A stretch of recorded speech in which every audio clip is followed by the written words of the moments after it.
ঘৰত ভাত ৰান্ধি স্কিন বেয়া হৈ গৈছেগৈ। সেইটো কাৰণে ভাবিছোঁ আজি কিমাননো ভাত ৰান্ধি থাকিম মানে নিজকো অকণমান কেয়াৰ কৰিব লাগে বা নিজৰ স্কিনটো অকণমান কেয়াৰ ল'ব লাগে।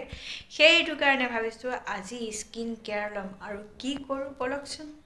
বিলাহীত এণ্টিঅক্সিডেণ্ট আৰু এক্সফলিয়েট আৰু চেনিত এক্সফলিয়েট থকাৰ বাবে স্ক্ৰাবত আমাৰ স্কিনৰ স্ক্ৰাব কৰাত বহুতখিনি সহায় কৰে, স্ক্ৰাবৰ কাম কৰে আৰু ডেড স্কিনবোৰ যায় আৰু ব্লেক হেডছ আঁতৰি যায়। মুখত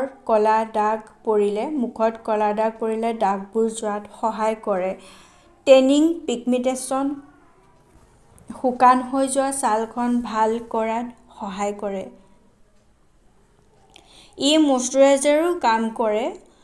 সেইটো কাৰণে আমি প্ৰায়খিনি এনেকৈ স্কিন কেয়াৰ কৰি থাকিব লাগে। বিলাহী আৰু চেনিত বহুত উপকাৰী হয়।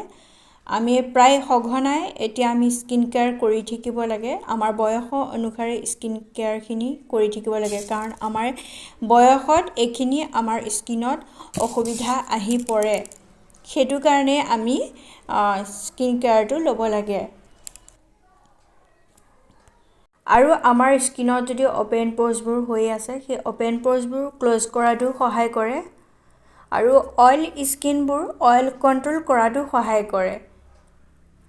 সেইটো কাৰণে আমি মাজে সময়ে বিলাহী আৰু চেনি মিক্স কৰি পেলাই আমাৰ স্কিনত এনেদৰে লগাব লাগে আৰু অলপকৈ মাছাজ কৰিব লাগে। মই অলপমান ভিডিঅ' কৰি দেখাইছোঁ কেনেকৈ মাছাজ কৰিব লাগে। মই যিমানখিনি পাৰোঁ সিমানখিনি আপোনালোকক কৰি দেখুৱাইছোঁ।